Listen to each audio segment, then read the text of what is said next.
Welcome, everyone. I'm Mike. I'm Ruben. I'm Ben. And I'm Michelle, and we're the hosts of the 4 True Crime Idiots podcast. All right, guys, so what are we talking about today? The murders of John Brandenburg and Keith Bibbs. I've never heard of this case. Never in my life have I heard of this case. No? No. Nope. I haven't either. That's why I did the research on it. Yeah? Yeah. I'm not sure if it's a well-known case or not. No? Mhm. All right, guys, are you guys ready for the Idiot Criminal Club? Yeah. Yes. Of course. All right. Welcome to the 4 True Crime Idiots podcast, Idiot Criminals Club. And here is today's Idiot Criminal Club inductee. Take it away, Mike. Cops. She stole a car for stripper interview. Vote for impunity. Keisha Shelton reportedly thought her arrest was a joke as the vehicle was recovered. By Arden Dyer. News or staff posted October 12, 2023. An Indiana woman seemed to think she did nothing wrong despite stealing a car in order to travel to an interview for a stripper job, police say. Confronted by police, Keisha Shelton, 20, acted like this whole thing was a joke and did not understand what she was going to be arrested for, according to the Muncie Police Department. Police received a call about the theft of a 2013 Kia Optima from a Muncie dealership on Monday. WTTV reports an employee claimed they were preparing to arrange for Shelton to take a test drive, but were distracted as the dealership kept getting phone calls, though no one seemed to be on the other end of the line. The employee reportedly told Shelton to wait while they went to answer yet another phone call. That's when Shelton allegedly drove off in the Kia, per the messenger. Cameras showed the vehicle, easily traced to Shelton, who filled out a form from the dealership's website. Traveling south toward Indianapolis, the lady returning to Muncie, according to police. When officers showed up at Shelton's home, the woman initially lied about who she was, police say. She later admitted to stealing the car and driving some 60 miles to Indianapolis to interview for a job as an exotic dancer, but claimed it wasn't a big deal because she returned the vehicle to the dealership afterward, according to the court documents. The documents indicate Shelton actually left the vehicle with the keys inside in a parking lot next door to the RDI Motors dealership. However, an RDI Motors employee said the vehicle was ultimately recovered in Anderson, about 20 miles from Muncie. Shelton reportedly told police she didn't know what happened to the vehicle after she left it, but that she'd seen it on some bitch's Snapchat. She was arrested on felony charges of auto theft and identity deception and faces up to 2.5 years in prison if convicted. Police have not said who they believe was placing the calls to the dealership.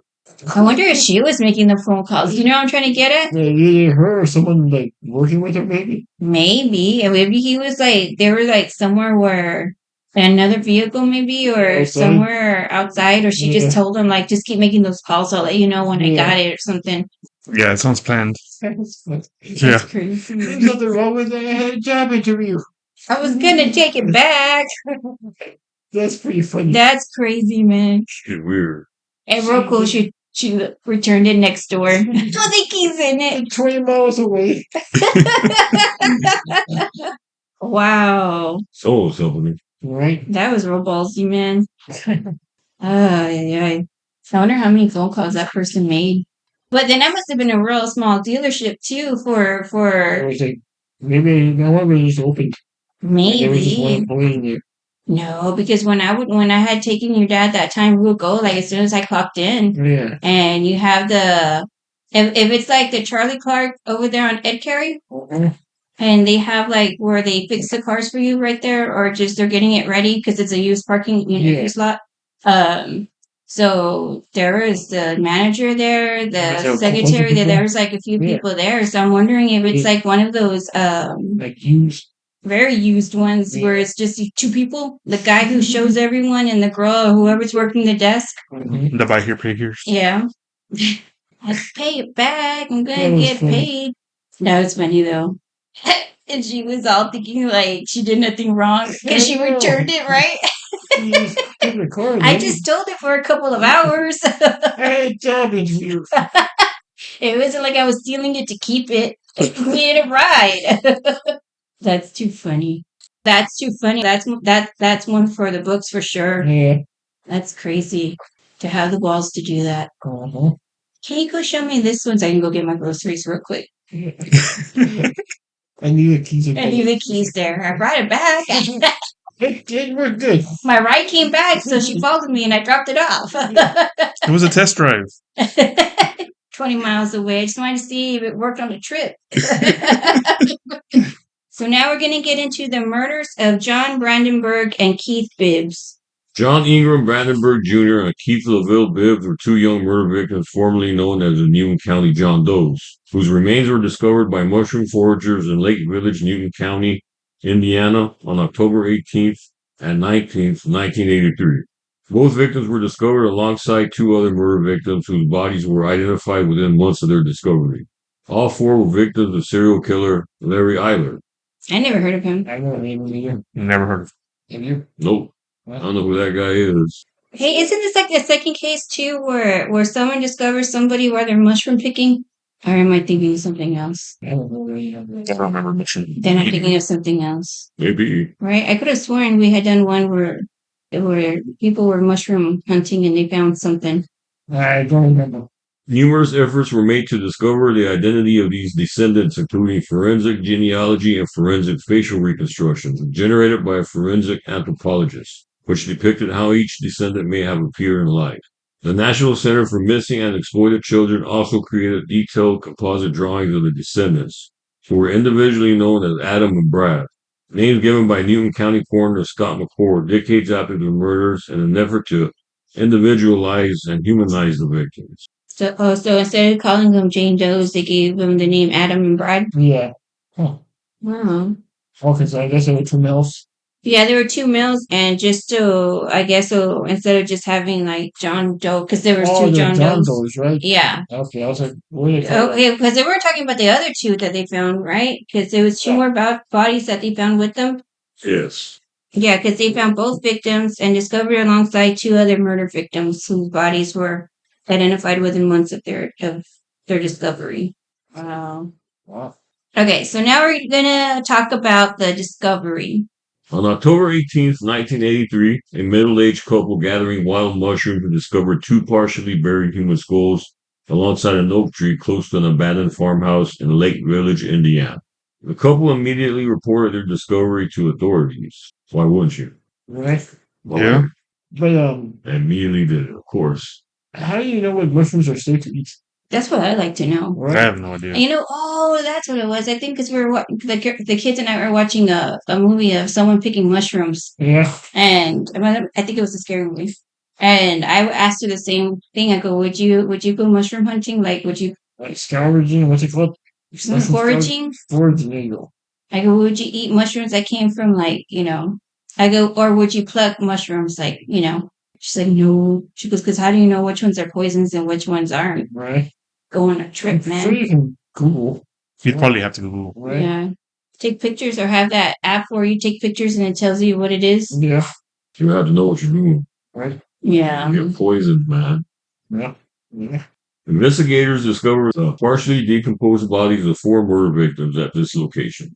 Each victim had been deceased for several months, and all four descendants had been partially buried face upwards with sections of the body of each victim remaining exposed above ground and loosely covered with leaves of soil, suggesting the murderer had made only rudimentary efforts to conceal each victim. So he wasn't like burying them like completely. No, I think Like it seemed like he was just in a rush. that, or he wanted them to be found. Or maybe he thought that no one would be in that area. True. You know what I'm trying to get Yeah. at? So he probably thought, like, what's the chances of someone, Someone across. coming and finding them? Or, like Ben said, maybe he was in a rush too. Yeah. That's true. Three of these victims were buried at one side of the tree, 3 feet apart with their heads facing north. The fourth descendant was buried at the other side of this tree. All four victims had been bound and stabbed more than 24 times, and the trousers and underwear of each victim were discovered around their ankle. Furthermore, the body of one victim had been dismembered after death. Wow. Okay. So they were stabbed. Yeah. And their underwear were around their ankles. So were they sexually assaulted too? I'm thinking so. I think so. I'm Yeah. going that way too. I'm assuming. And he did. Probably. Yeah. And one of the victims, she dismembered him after death. I wonder why. Maybe some, I don't know. That's a good question. Yeah. I wonder why that one. So, but like, how did he dismembered it though? Because they make it seem like they found the bodies like intact and all that. You know what I'm trying to Yeah, get like, at? just very, yeah.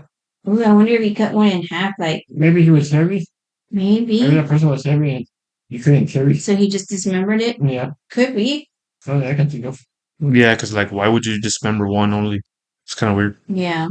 All four murders were almost immediately linked to the collective manhunt for a serial killer known as the interstate killer and the highway killer, who at the time of the discovery of these bodies was believed to have already murdered up to 19 young males across several Midwestern states. Okay. Oh. I get confused with those serial killers. The highway killer, So they're the same one? yeah. So they're the same person. Yeah. Because didn't they make a movie called The Toy Box Killer? And he was like a trucker that would pick up like young adults too, I think. And he would murder them. I'm not sure about that. You remember that one? You remember that one, the toy box murder? The toy box? The toy box murders or The killer. toy box? Toy, like toy box. Like a toy box. Let me No, I've never heard of a toy box. because I always got because I got I've heard of the confused. toolbox killer. The toolbox. Maybe that's what I'm talking about. The toolbox. Where did I get toy box from? Why is it a trucker there? And what's this? Pick it up. Well, you never know. Yeah, the toolbox murders. Yeah, they made a movie out of that one. Okay, so it's the toolbox murders. Then there's the highway interstate murders. But the highway of tears is in another state. Killer. The interstate killer. And the highway killer. Which was the one? So I think those just interstate killer and the highway killer they're the same person. They're the same person. Yeah. Right? Is that the one where they made the movie with Jeffrey Dean Morgan and that's the Killing Fields, right? With Jeffrey Dean Morgan and he Yes. plays a detective. That's Killing Fields. I think I've seen that one. I need to see that one too. And then and the Highway of Tears is a whole nother state, right? Isn't that in Canada? Okay, because I get confused a lot. So they had thought that maybe it was them Yeah. instead of Yeah, this right guy. away, it says right away they knew it was him. I wonder if it was the same signs or what. Did they catch those guys? This guy, the interstate killer? I think so. Yeah, well, I think so. Yeah, I need to brush up on all that. The level of decomposition of each victim and the clothing discovered upon each body suggested several weeks or months had elapsed between each murder. One victim had worn a parka, whereas the other three victims had worn clothing suggesting they had been murdered in the spring or summer. Wow. So 3 of them were killed in spring or summer. And then one was wearing a parka, so they suggest that one maybe would. Well, I don't know. Well, I mean, it had to be really, really cool for him to be wearing a parka. Yeah, I remember parkas. I remember everything. All those stupid kids in school were wearing them. Yeah. It's only like 60 degrees, guys. Also, like the tools. It was them, right? Yeah. In addition, evidence retrieved from a farmhouse would lead investigators to conclude the murderer had evidently used this location as a site to restrain and torture these victims before burying their bodies alongside the oak tree. By December 29th, 1983, 2 of these 4 murder victims had been identified via dental records as Michael Bauer and John Bartlett, both of whom had been murdered by the highway killer in early March 1983.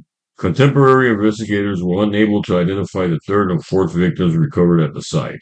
So he was using that farmhouse. That was on the land. Yeah. To murder them. Yeah. I wonder how they knew it was him, the highway killer, I don't know. I guess there had to be signs. right? His MO. Patterns, yeah. Yeah. That's what I mean. But I know, but like, I wonder if they were like obvious or what, They must have been, or maybe he was in the area. right? In the farmhouse, then that's where he stabbed him. Yeah, I think they perform the murders. Can you imagine what else he did with them? Pretty sure he did other stuff to them. I know, right? Yeah. I'm Googling the highway killer because I'm confused. They're calling him the highway killer, but over here it's saying this dude, William Bonin, was the highway killer. No one asked a freeway killer or strangler. That's one in LA, right? Yes. Yeah, that's a different one. Okay. The toolbox murders, there was 2 of them.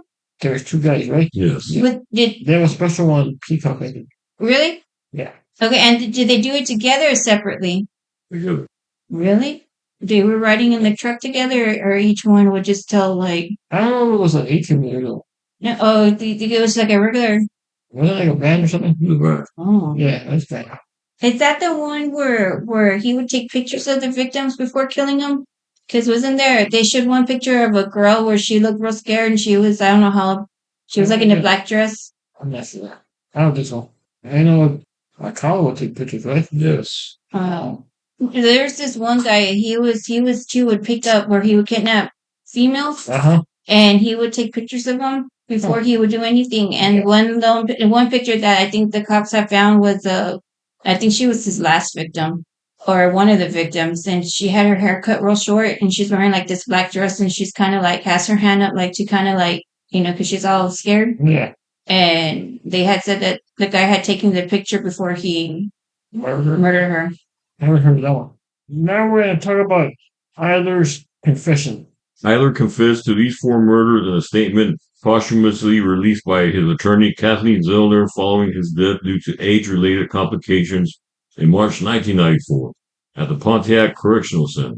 His posthumous confession specifically states the 2 victims, unidentified at the time of his death, found at this abandoned farmhouse were the 3rd and 4th victims he had murdered at this location. So he had died? Yeah. Wow. And he confessed. He confessed on his deathbed. Wow. So that was what? There were his 3rd and 4th victims at that location. Were there other locations? Yeah, I'm pretty sure. Right? Yeah. Yeah, because he had 19 or 20 murders. 21? 21. I read 21. Okay. Well, it's 19 other. Oh, yeah. Including the other ones? What was the total? 21 total. 21? Mm-hmm.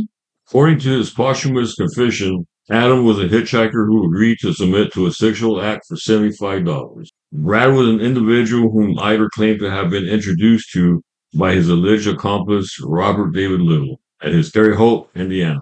So he had help? I'm thinking so. Yeah, he had an accomplice. Mm-hmm. Wow. He was unaware of either of their actual identity. In addition, he is known to have disposed of any forms of identification that he would find on his victim's possession. So his friend owned that little Farmland? farmland then? We don't know. Yeah. I don't think it says. Yeah. I think it was abandoned. So he just took him. Maybe spawning kind of thing. Could be. Or was it just like land with no house, or was it like an abandoned house with land? This is a farmhouse. Oh, well, he said that he met the other one through that friend of his. So maybe he just took him to that abandoned house. Like, yeah, I can give you a ride. I'm on my way over there. Yeah. So his friend knew what he was doing, though? I'm assuming. I wonder that little shit got arrested too for helping him out. They must have known about the abandoned farmhouse, though. He used it several times. Right? I wonder if he has like more bodies buried there somewhere, and just with those, he was just already getting tired of hiding them because he figures if the other ones will, you know what I'm trying to get at? Yeah. Unless the other ones were from different areas and they had to call different counties to see if they have any missing People? Yeah. Yeah. Because it wasn't interstate. Right? Yeah. Mm-hmm. That's true. I wonder how long that interstate stretches though, from where he started and then when he ended it over here. I'm not sure. So I don't like to talk to nobody or look at anybody. You're with me right now. Your family. That's different. That's different. So now we're going to talk about Keith Bibbs. Keith LaVille Bibbs, formerly known as Adam, was the 3rd of the 4 victims to be discovered at the burial site. This victim was believed to be around 15 to 18 years of age, although he may have been aged in his early 20s. His hair was cut short and was black, and he was most likely between 5 feet 8 inches and 6 feet 2 inches in height. He had received several fillings in life. So, like, fillings are like the teeth? Yeah. Mm-hmm. Like dental? Yeah. I wonder if that's how they identify you. Probably Records? through dental records. Oh, yeah. But I'm wondering if he was ever reported missing. I'm not sure. Yeah, I'm not sure because it took forever to identify him. All the victims, right? Yeah. So I guess these were more like not so much runaway types, but Kidnapped. kidnapped. Could be kidnapped. Yeah. The clothing worn by this descendant included a distinctive red and black belt, inscribed with the word devil multiple times. The buckle contained the words jeans. A pair of jeans and pajama bottoms were found on his remains, along with a pair of black size 12 suede boots. The boots were made in the Hush Puppies design and had middle buckles to fasten them on each side. As with the vast majority of Eyler's murder victims, this descendant was found with his trousers and underwear around his ankle. There you go. Yeah. It was his MO. The trousers Yeah. on their ankles. So he had pajama bottoms underneath his pants. So So, like, he was asleep, got up early and put them put on. his pants on. Maybe it was cold at that time. Maybe he was the one that was wearing the parka. True. The only time you double up, well, I mean, I would assume it's when When it's cold. Yeah, that's true. And maybe that's how he hitched a ride because he didn't want to walk in the cold. Yeah. Eyler specifically stated this murder had been committed in July 1983 and confirmed investigators' suspicions that the victim had been a hitchhiker he had lured into his vehicle near Indiana State Road 63 in Terre Haute, Indiana. Investigator Scott McCord correctly believed that Adam was likely native to the region, having initially speculated he may have been a Chicago or St. Louis native. Oh. Okay, so So it wasn't in the winter time. Yeah. So maybe so he won't carry a lot in his bag, so he put his pajama bottoms on. That's very weird. Yeah, Yeah, in July. I know. Probably extra hot. Mm-hmm. Unless they were pajama shorts of some sort. Now, how hot does it get in Indiana in July? I don't know. I have no idea. It's not like here. Not like in South Texas. I don't think so. Very hot. Maybe it's hot in the day and cold in the Jungle. night. Maybe like 4. Yeah. Oh yeah, yeah. We don't know when or time of day he got kidnapped. Maybe it was to stay warm at night. Yeah. Yeah, maybe they have hot days but cool evenings. And maybe right where it gets peaked to the like early mornings, it's when it gets a little bit colder. Good cooler. Yeah. Yeah. Maybe. Or maybe he's like those world thin people that have you seen them? It could be hotter than I don't know what, and they're wearing Foods. like a sweater or like a roll light sweater or something like that. They're not even hot. Yeah. Kind of like a hoodie. Yeah. But it's kind of weird I know. how he had the pajama bombs. That's Should we strange. Google how the weather is in Indiana in July? We don't know the dates. Let's do a random dates. Doesn't say.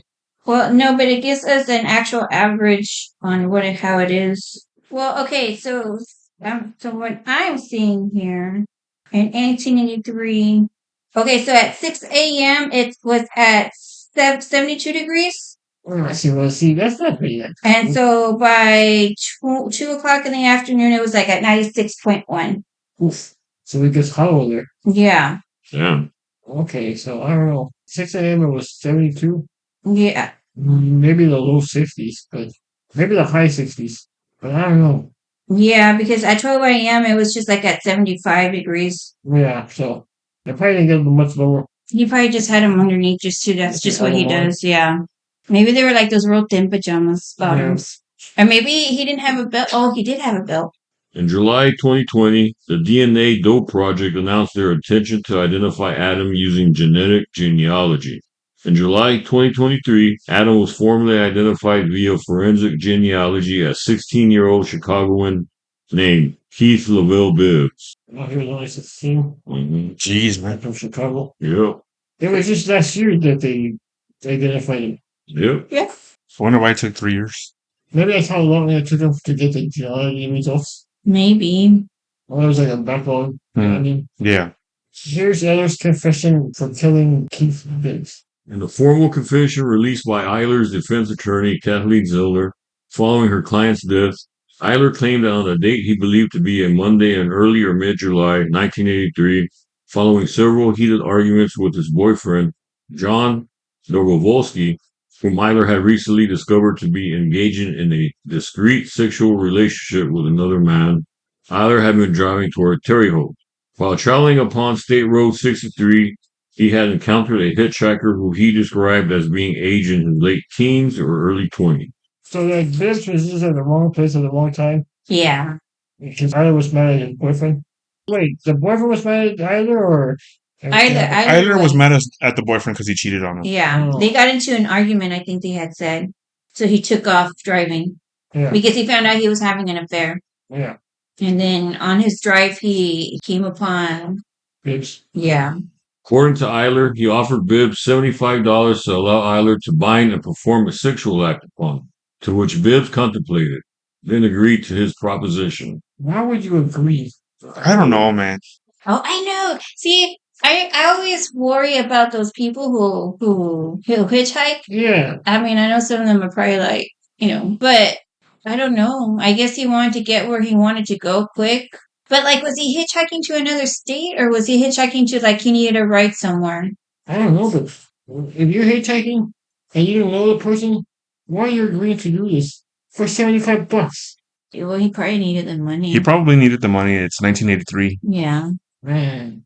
Or maybe he didn't think it would go, and he was maybe he thought I'll agree to it, but when it gets down to it, maybe he thought he could take him down and just get the money and leave, like kind of like Eyler? trick him.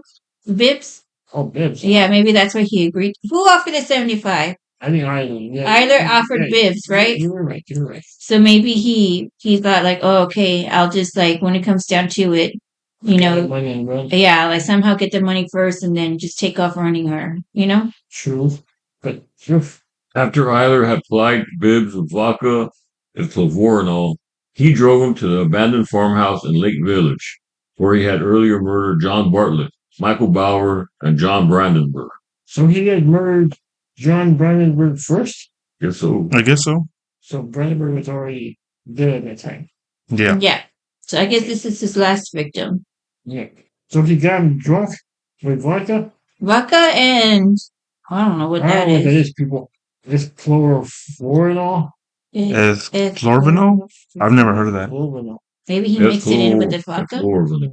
Maybe it's like chloroform? Maybe it was something that maybe Some form of Something it. like it? some form of it. Maybe enough to get him drunk. Maybe he mixed it into the vodka so he can get drunk quicker. Yeah. That's out. At this location, Bibbs was bound to a wooden post, blindfolded, and gagged, then stabbed multiple times in his upper and lower midsection. Eyler further claimed to have confessed to this murder to his alleged accomplice, Robert David Little, whom he claimed had asked him the question, did he grunt or did he groan? So he didn't sexually assault him. He just murdered him, That's what I'm reading. That's what I'm understanding. right? Yeah, that's what I'm understanding too. But what would be the point of dropping their The trousers? trousers? Huh. So he confessed to his boyfriend? No, he confessed to his friend, His alleged accomplice. his accomplice, Oh. or his alleged accomplice. His boyfriend was living with. Yeah, his boyfriend was Okay. another dude. So who asked, did he grunt or did he groan? The alleged accomplice, that's what I don't get. Because if he was his accomplice, why would he ask? Wouldn't he have been there? Yeah. I think he was his accomplice because he said that he introduced Brad to him, Oh, to Eyler. okay. But maybe this little rubber dude knew about the other killings too. If he asked, did he grunt or did he groan? Yeah. Oh, okay, maybe he just wasn't there for that one. Right? Maybe he was the one who gave him. Maybe not all of them were hitchhikers. Maybe his friend got guys for him. Oh, true. Maybe. You know what I'm trying to get at? Eyler's confession further revealed he had intentionally buried Bibbs separately from the 3 Caucasian victims he had previously murdered at this location, as he did not believe it to be proper to bury an African American alongside European Americans. So he was racist. Yep. So did he only go after women? I don't know. I don't know. It doesn't really say if they were gay or not. Yeah. But, I mean, they agreed. So, I wonder if there's such a thing as a gay racist. Obviously, apparently there is. Right there. That definitely just never heard of that. So now let's get into John Brandenburg. John Ingram Brandenburg Jr., formerly known as Brad, was the 4th and final murder victim discovered at the abandoned farmhouse. This victim was determined to be a white male, mostly aged between 17 and 23 years old. He had medium-length reddish or auburn wavy hair, weighed between 130 and 180 pounds, and was most likely between 5 feet 11 inches and 6 feet 1 inches in height. This descendant had also received several fillings in his life. In the years prior to his murder, had severely fractured his nose and left ankle. I wonder how he fractured his nose and ankle. Car accident, maybe? Maybe. Maybe. And the ankle, maybe like he tripped or something. Freak accident, maybe? Yeah. And he had fillers also? Yeah. Yeah, he had fillings throughout his life also. So at some point, their teeth was taken care of. In addition, staining evident upon the teeth indicated he may have been a smoker. The clothing worn by this descendant included size 30 by 30 brown slacks, white jockey undershorts would have been lowered to his ankle, and size 10 brown leather hiking boots, described as being ankle high with a fleece interior. His trousers were down to his ankles, so he had to through? Hey, but his hiking boots had fleece interior. Yeah. So maybe he did get a little bit chilly there. But have you described what he did to him? Is it the same way? Pretty much. Right? This descendant had 2 known tattoos on opposite sides of his right forearm, both of which were moderately preserved and recognizable. One of these tattoos depicted either a crudely inscribed Chinese character or a cross with two circular marks. This tattoo was located on the underside of the descendant's arm, close to the wrist. The other was a rectangular or possibly U-shaped marking containing one circular mark, which was located on the other side of his forearm. So he had tattoos. He had a tattoo of it was either a cross with two circular marks or crude Chinese character. Yeah. What does that mean? Crude Chinese character. I don't know. It's kind of weird. I don't know. I don't know how to explain it. Like a letter? I think so. Like a saying maybe? Maybe. It's like a symbol, maybe. Yeah. Kind of simple. Chinese. The crude nature of these tattoos indicated a possibility that this descendant may have served time in jail or a juvenile detention center in his life. Oh, I guess it looked like a certain way. Maybe it didn't really look professional. Yeah. Maybe it was just like a not rookie, but amateur tattoo artist, maybe? Yeah, could be. Yeah, that could be. Or maybe one of his friends did it on the side after starting out. Unless it was some kind of like not a code, but what's the word I'm looking for? What? Maybe. You know what I mean? Yeah. A little bit. Brand. Like a gang symbol, like Yeah. gang symbol or something. Oh, that's what it is? To make it. Let me see. Oh, okay. Yeah, that's something that can be done like in a What's up, Ben? Eyler specifically stated this murder had been committed in either mid or late May 1983. On the date, he believed his alleged accomplice, Robert Little, had been on a sabbatical from his employment as a library science professor at the Indiana State University. Jeez, that other guy was. Dang, he was a professor, his accomplice? Wow. Oh. So his accomplice, does that mean he like participated? That's what. Or he just knew about it? See, that's where I'm getting confused because I don't. To me, an accomplice is a participant. Yeah, that's how I see it. That's how I would see it. Yeah. As with Adam, DNA was extracted from one of his descendants' bones in efforts to locate any individual who may be related to him, whose DNA is contained within national public DNA databases. In April 2021, Brad was formally identified as a 19-year-old Kentucky native named John Brandenburg Jr., who had disappeared from Chicago in 1983. He was last seen by his family leaving their home to visit a friend. Oh. So he was from Chicago too.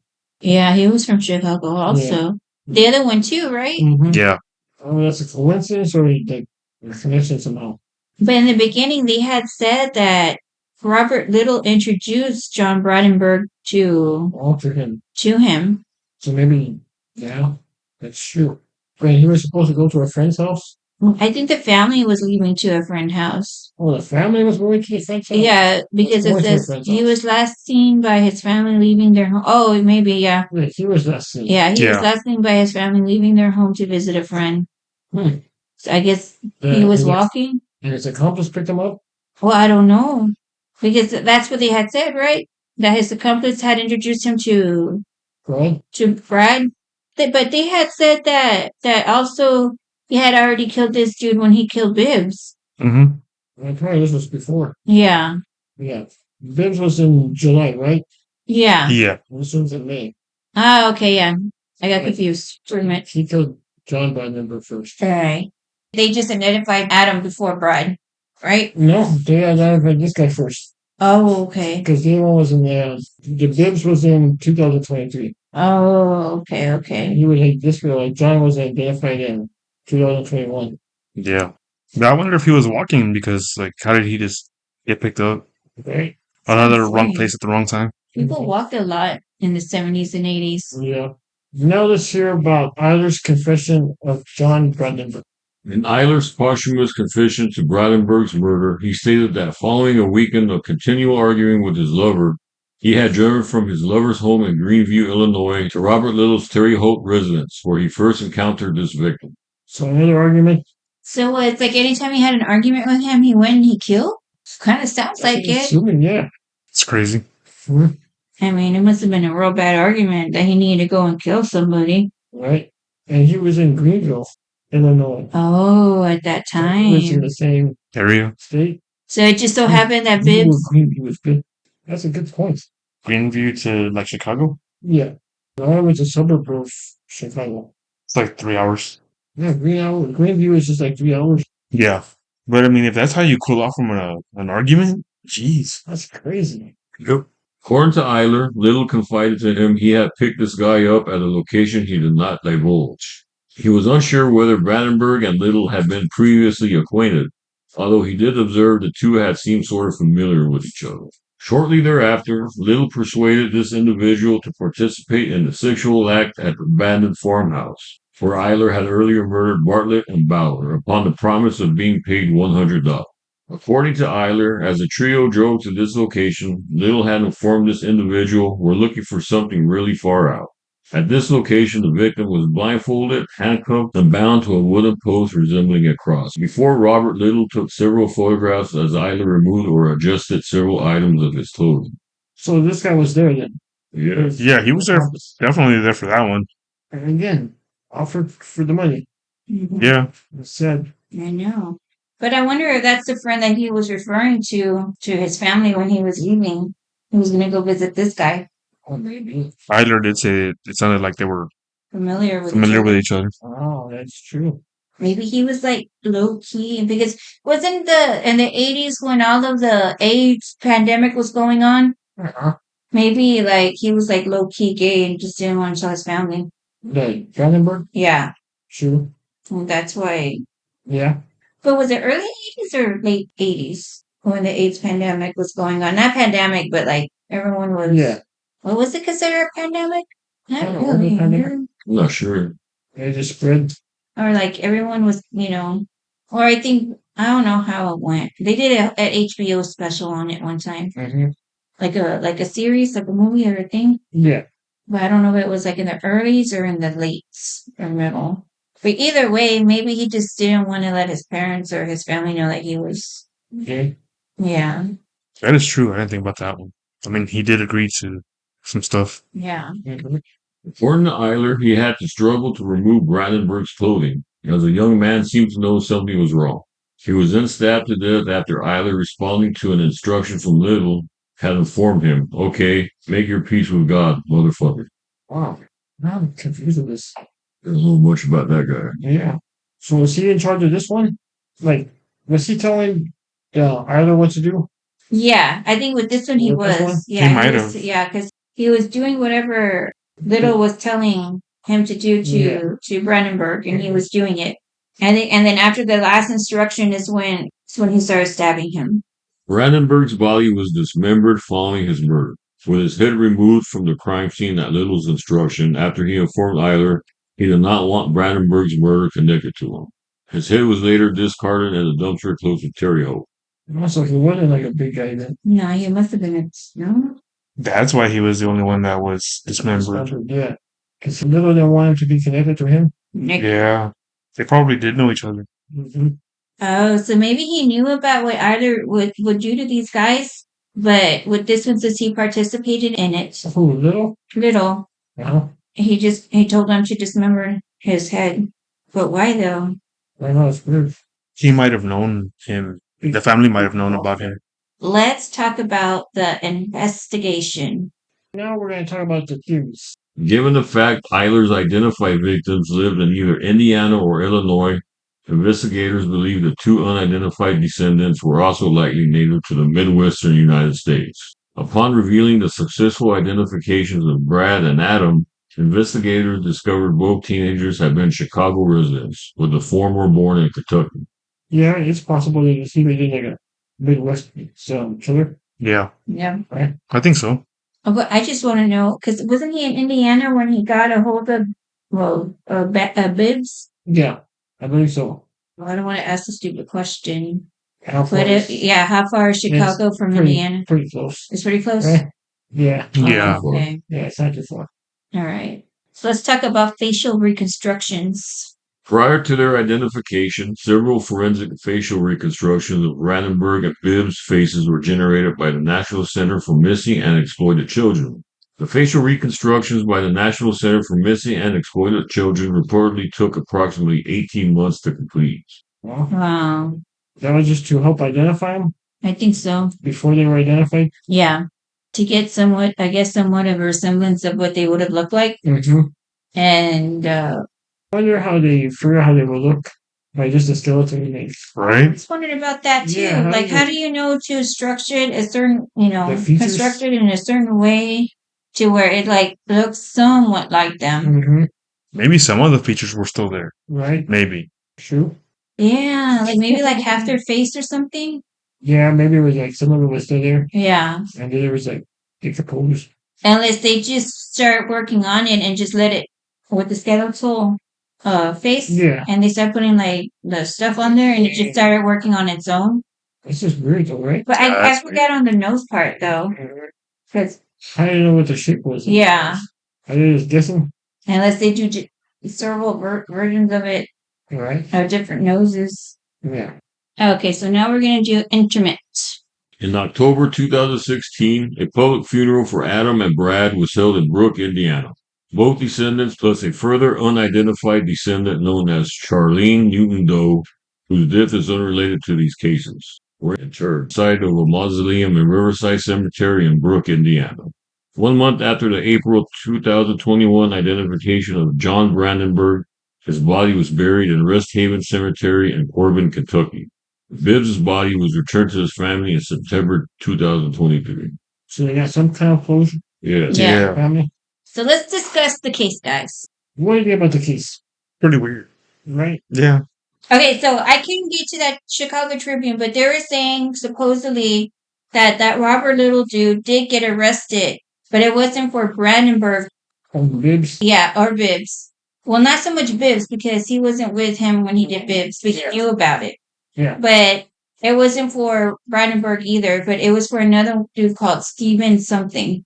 It starts with an A. I couldn't get it. But that's what he got arrested for. But over here, I'm reading another article, and this one was Where's that from? the name of the site is called Reveal, Okay. and it's by G.W. Scholes, and it was September 29, 2015. And the title says, Indiana serial killer's victim still unknown long after his death. Oh.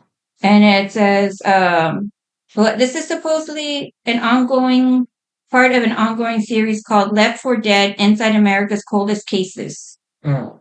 And it talks about this guy, Scott McCord, who had thought the boxes contained some trash and he almost tossed them out. Mm-hmm. This was in 2008. And so when he lifted the tops to look inside, he found human bones and a slip of paper with an Indiana State Police case number. Oh. So he called the Police District 13, that's North and Lowell, to find out more about the case. He was a paramedic also. Oh. Okay. And so they called him back, but it says here that the bones belong to two young murder victims of serial killer Larry Eyler. They have never been identified, and two other victims has also remained unnamed, and counties of Jasper and Hendricks. So they're still finding like bodies? As of 2015, yeah, that was in 2015. Wow. And that's basically what it says there for that one. Oh, that's interesting.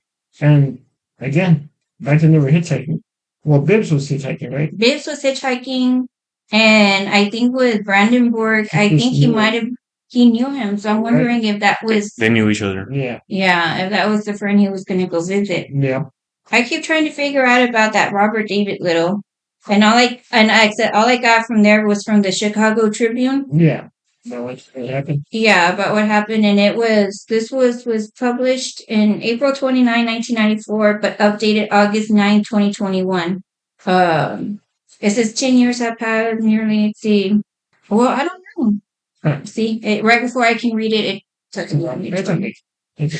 Okay, but yeah, that's all. Like, I didn't really get much into him other than that he did get arrested, but it wasn't for that. Yeah, it was for another case. It was, but they were trying to say that it was part of the victims. The Brandenburg? Yeah, but it wasn't Brandenburg. It was for some guy named Steven. Oh, that's right. He probably helped more than we know. Mm-hmm. And I guess that dude was being a kind of a decent friend because he just said accomplice, but he never like implicated like, well, he helped me kill this guy, he helped me kill that one, so you need to go get him. And with these two guys, he was married with his boyfriend. Yeah, when he killed these two guys, Bradberg and Bibbs. Yes. I wonder what the other reasons for the other one. All the other murders. Well, that's what I'm trying to get I at. think these two were just an excuse. I'm wondering It if might have the just other been an ones. I think this is excuse. an excuse on what he did. Yeah, but I'm wondering if the other ones too. If that guy Robert was the one who lured them to him. I think they were both more into it than they claimed. Yeah. I think he helped him out more than he just said that. Yeah. He just let him know about What's going on? Bibbs and because why would he ask? Did he grunt or did he groan? Yeah. Like how would you know a person sounds like when they're being stabbed? Which what freaks me out though is just the fact that they made it seem like they were sexually assaulted by pulling But down they the haven't pants. said they were. But they never said if they were. They just said that they were stabbed multiple times. That's just how they lured him in, I think. Could be. But I wonder if that guy Robert Little was gay too. I'm not sure. It would be cool to know more of the victim's background, or they came from hard times in a family, trying to get at. So that's why they're offering them money. Like, hey, any money for you and your family, I'll give you $75. Well, that's all for this case. Hope y'all guys enjoyed it. Hope you all enjoyed this episode of the Four True Crime Idiots podcast. Please rate us on Apple Podcasts and on Spotify or wherever you listen to our podcast. And please follow us, the Four True Crime Idiots podcast, on all of our social media platforms. All of the links will be in the description. Until the next episode. Stay safe. Stay vigilant. Beware of your surroundings. Bye. Bye. Bye.